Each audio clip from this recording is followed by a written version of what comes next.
வணக்கம் நேயர்களே, விஷன் 9 டிவிக்காக நான் உங்கள் லக்ஷ்மி நாராயணன். இப்போ நம்ம பார்க்கும்போது வார ராசி பலன் 26ஆம் தேதியிலேருந்து 1ஆம் தேதி வரை எப்படி இருக்க போதான்னு பார்க்க போகிறோம். எப்போதுமே சொல்கிறதாங்க, லக்னத்துக்கு பாருங்கள். ராசிக்கு பார்ப்பதோட லக்னத்துக்கு பார்க்க ரொம்ப பர்ஃபெக்டாக இருக்கும். உதாரணமாக ஒரு மகர லக்னம் விருச்சிக ராசினா நீங்கள் விருச்சிக ராசிக்கான பலன்களை பார்க்குறோம், மகர ராசிக்கான பலன்களை பார்க்கும்போது ரொம்ப சூப்பராக இருக்கும். ஸோ நிறைய பேர் இந்த வாடி டிப் ஆஃப் த வீக்கில் என்ன சொல்ல போகிறோம்னா கடன். ஸோ கடனுங்கிறது பார்த்திங்கன்னா எல்லோருக்குமே பல விஷயத்தில் வாட்டிக்கிட்டு இருக்குது. ஸோ அதை எப்படி அடைக்கிறது, இது எதனால் வருதுங்கிற ஒரு விஷயங்களை கண்டிப்பாக சொல்லியிருக்கோம். ஸோ அந்த பரிகாரம்னு சொல்லியிருக்கோம், கண்டிப்பாக அப்ளை பண்ணி பாருங்கள், ரொம்ப சூப்பராக இருக்கும். ஸோ மகர ராசிக்கு பார்த்திங்கன்னா உங்களது ராசி அதிபதி சனி பார்த்திங்கன்னா 3ல் இருக்கிறாங்க. ஸோ 3ல் இருக்கிற சிறப்பான விஷயமாக சொல்கிறாங்க. அதில் பார்த்திங்கன்னா பெரிய முயற்சிகள், பெரிய வெற்றி, இந்த மாதிரி முயற்சிகள் சூப்பராக இருக்கும். ஸோ ஏன்னா 3ல் உத்திரட்டாதி தன்னுடைய சுயசாரத்தில் இருக்கும்போது பெரிய பணம் சம்பாதிக்கணுங்கிற எண்ணங்கள்லாம் நிறையவே இருக்கும். ஸோ ரொம்ப சூப்பர். எனக்கு இந்த 2ஆம் தேதி 3ல் இருக்கும்போது சின்ன சின்ன கலகங்களும் இருக்கும். ஸோ அதனால் ரொம்ப உஷாராக இருக்கும். ஏன்னா ஏதாச்சும் சொன்னால் கூட உட்காந்து பொறுமையாக யோசித்து முடிவு பண்ணுறது ரொம்ப ரொம்ப நல்லது. ஏன்னா அது ஒரு பிரச்சனை இருக்குது. மற்றபடி தொழில் ரீதியான விஷயங்கள் பெரிய முயற்சி, பெரிய வெற்றிலாம் சூப்பராக இருக்குங்க. அதுக்கப்புறம் பார்க்கும்போது ஒரு 2ஆம் தேதி 3ல் இருக்கும்போது நான் சொன்ன மாதிரி கேமரா வைக்கிறது, உங்களை வாட்ச் பண்ணுறது மாதிரி விஷயங்களும் அதில் மட்டும் கொஞ்சம் கவனமாக இருந்துக்குங்க.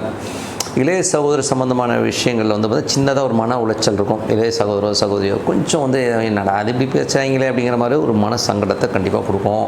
அதுக்கப்புறம் 4ஆம் அதிபதிங்கிறது தாயார் சம்மந்தமான விஷயம். ஸோ 4ஆம் அதிபதி பார்த்திங்கன்னா ஒரு 7ல் இருக்கும்போது கொஞ்சம் அம்மாவுக்கு ஒரு மன சங்கடங்களையோ மனக்காயங்களோ இருக்கும். ஸோ அது கொஞ்சம் கவனமாக பார்த்துக்கணும். அதே மாதிரி பார்த்திங்கன்னா மனைவி. ஸோ மனைவி ரீதியில் நமக்கு நிறைய சங்கடங்கள், மனக்காயங்கள் கண்டிப்பாக இருக்கும். ஏன்னா 7ல் அந்த செவ்வாய் நீச்சமாக இருக்குது. கிட்டத்தட்ட ஒரு 2 மாதம் மனைவியால் நமக்கு ஒரு மனக்காயங்களோ ஒரு டென்ஷனோ இருக்கும்னா அது கண்டிப்பாக இருக்கும்.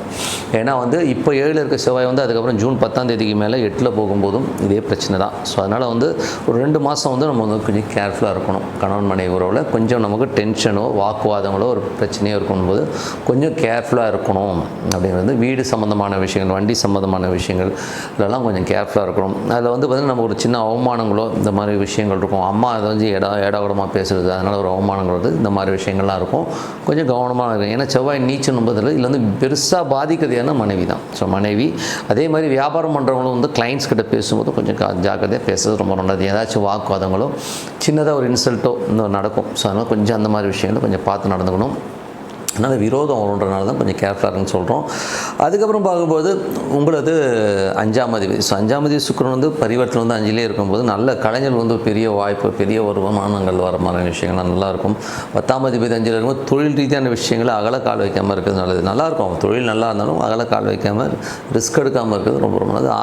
6ஆம் அதிபதி மற்றும் 9ஆம் அதிபதியான புதன் பார்த்திங்கன்னா உங்களுக்கு எங்கே இருக்கும்போது உங்களுக்கு இப்போ புதன் இருக்குது 5ல் இருக்காருங்க. ஸோ 5ல் இப்போது சூரிய சாரத்தில் இருக்கும்போது அது அஸ்தங்கத்தில் இருக்குது. ஓகேங்களா. வேலையில் ஒரு கிளாரிட்டி இல்லாமல் இருக்கும். என்ன பண்ண போகிறாங்க, என்ன செய்கிறதுங்கிற மாதிரி தெரியாமல் ஒரு மனநிலையில் இருப்பீங்க. கடன் சம்மந்தமான விஷயங்கள் இதை எப்படி அடைக்க போகிறோங்கிற மாதிரி கேள்வி கண்டிப்பாக இருக்கும். ஒரு வாரம் அப்படியே கொஞ்சம் ஃப்ரீயாக விட்டுருங்க, அதுக்கப்புறம் எல்லாமே சரியாயிடும். ஏன்னா அஸ்தங்கன்ற போது நம்ம எதுவுமே முடிவெடுக்க முடியாமல் ஸ்ட்ரக்காகி நிற்கிறத தான் சொல்லும். அதனால் கொஞ்சம் கவனம். வேலை விஷயங்கள் எதுவுமே நீங்கள் பெரிய முடிவுகள் எதுவும் இப்போ எடுக்கக்கூடாது. அதே மாதிரி கடன் சம்மந்தமான விஷயம் கொஞ்சம் பெரிய முடிவு எடுக்காமல் கொஞ்சம் கவனமாக பொறுமையாக ஹேண்டில் பண்ணுறது ரொம்ப ரொம்ப அவசியங்க. ஏன்னா 6ஆம் தேதி ஒர்க் லோடு ஜாஸ்தி இருக்கும், ப்ரெஷர் இருக்கும், எல்லாமே இருக்கும். பட் எதுவும் தடான்னு சில பேர் முடிவு எடுத்துரும். வாடா போடா நீயும் வேலை மாதிரி விஷயங்கள் இருக்கும். ஸோ அதனால் கொஞ்சம் கேர்ஃபுல்லாக இருந்துக்குங்க. 9. ஸோ 9ஆம் அதிபதிங்கிறது அப்பா சம்மந்தமான விஷயங்கள், வெளிநாடு சம்மந்தமான விஷயங்கள் எல்லாம் சொல்லும். ஸோ அதில் 9ஆம் அதிபதி பார்த்திங்கன்னா இப்போ அஸ்தங்கமாக இருக்கும்போது அப்பாவுடைய உறவுகள்லேயும் கொஞ்சம் ஒரு ஸ்ட்ரக்கிங் இருக்கும். ஸோ ஒரு மாதிரி என்ன பேசுது, என்ன இது பண்ணுறது தெரியாமல் கொஞ்சம் முழிக்கிறமான விஷயங்கள் நிறைய இருக்கும். ஸோ கொஞ்சம் கவனமாக இருக்கணும். வெளிநாட்டில் இருக்கவங்களுக்கு சட்ட ரீதியாக என்ன அடுத்த நடவடிக்கை எடுக்க போகிறாங்கன்னு தெரியாமல் கொஞ்சம் ஒரு மாதிரியான ஒரு விஷயங்கள் கண்டிப்பாக இருக்கும். அதுக்கப்புறம் பார்க்கும்போது உங்களது 10ஆம் அதிபதியான சுக்கிரன். 10ஆம் அதிபதி சுக்கிரன் பார்த்திங்கன்னா பரிவத்தில் 5ல் இருக்கும்போது கொஞ்சம் நமக்கு வியாபாரத்தில் நிறைய வெற்றிகள் ரொம்ப கவனமாக இருக்கணும். ஏன்னா கிளைண்ட்ஸ் யாராச்சும் நம்மளை ஏமாத்துறதுக்கு மன உளைச்சல், நான் பெரிய ஆர்டர் தரேன் அதுன்னு ஆசை காட்டி ஏமாத்துறதுனால கொஞ்சம் கவனமாக இருக்கணும். அதனால் பண்ணுற வியாபாரத்தை கொஞ்சம் ஸ்டடியாக பண்ணுங்கள். பேராசைப்படாமல் இருக்குது ரொம்ப ரொம்ப நல்லது. அதுக்கப்புறம் பார்க்கும் 11ஆம் அதிபதியான செவ்வாய் 7ல் இருக்கும்போது மூத்த சகோதரர் சம்மந்தமான விஷயங்கள் நம்ம ஒரு மன உளைச்சலை கண்டிப்பாக ஏற்படுத்தும். அதனால் மூத்த சகோதரர் பெரிய லாபங்களை நோக்கி போயிட்டு நண்பர்களால் சின்ன அவமானம் வருது, இந்த மாதிரி விஷயங்கள் இருக்கும். அதனால் ரொம்ப கவனமாக இருக்க வேண்டிய காலகட்டம். மன உளைச்சல் கண்டிப்பாக இருக்கும். ஏன்னா செவ்வாயுடைய பார்வை குடும்பம் மற்றும் உங்களுக்கு வரும்போது நமக்கு வந்து தேவையில்லாத ஒரு கலக்கமோ ஏதாவது இடகுடமாக பேசுகிற மாதிரி விஷயங்கள்லாம் இருக்கும், அந்த ஒரு சந்தர்ப்பத்தை ஏற்படுத்தும். அதனால் கொஞ்சம் கவனமாக இருக்கணும். வண்டி வாகனம் ஓட்டும் போதும் கொஞ்சம் கவனமாக ஓட்டுறது ரொம்ப ரொம்ப நல்லதுங்க. அதுக்கப்புறம் பார்க்கும்போது உங்களுக்கு 12ஆம் அதிபதி 12ன்றது குரு வந்து பார்த்திங்கன்னா பரிவர்த்தனை மூலம் நிறைய முயற்சிகள், நிறைய ட்ராவல் பண்ணுற மாதிரி விஷயங்கள்லாம் ரொம்ப சூப்பராக இருக்குங்க. ஸோ மற்றபடி என்னங்க எல்லாமே சிறப்பு தான். என்னை பொறுத்தவரை வந்து பார்த்திங்கன்னா மகர ராசி மகர லக்னக்காரர்களுக்கு வந்து எது ரொம்ப பெரிய ஒரு டென்ஷனை கொடுக்கணும், மனைவியோட உடல்நலம் சம்மந்தமான விஷயங்கள், மனைவி சம்மந்தமான விஷயங்கள், பார்ட்னர்ஷிப் சம்மந்தமான விஷயங்கள் கொஞ்சம் கவனமாக இருக்கணும்.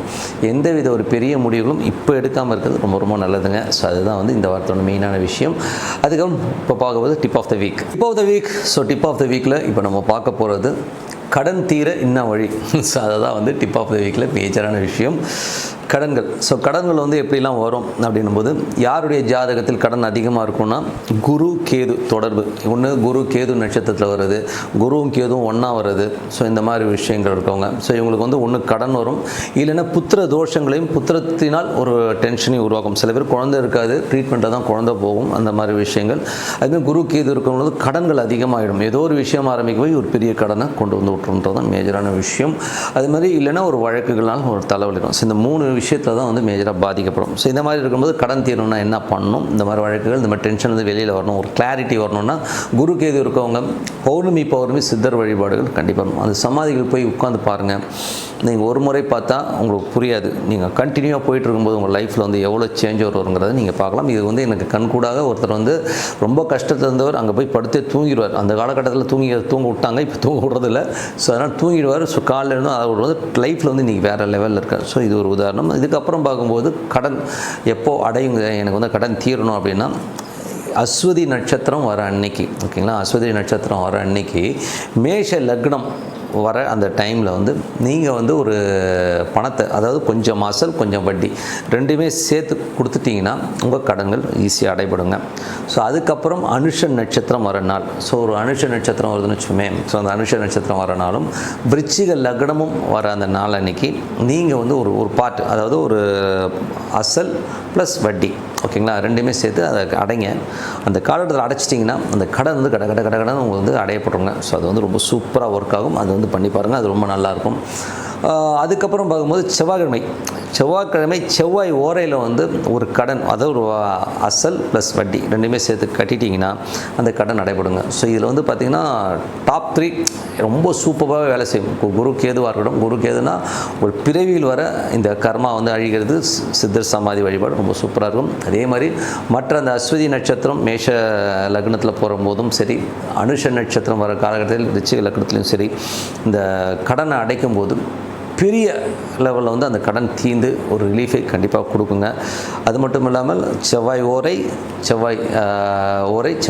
கிழமைகளில் வர செவ்வாய் ஓரையில் வந்து நீங்கள் ஒரு கடன் அடைச்சினா அதுவும் வந்து கிளியர் ஆகுங்க. இது கண்டிப்பாக அப்ளை பண்ண பாருங்கள். 100% சூப்பராக ஒர்க் ஆகும். நீங்கள் அப்ளை பண்ணிட்டு இப்போ சொல்லுங்கள், சூப்பராக இருக்கும் சார். உங்களோட விடைபெறுவது உங்கள் லக்ஷ்மி நாராயணன். ஸோ நன்றி, வணக்கம்.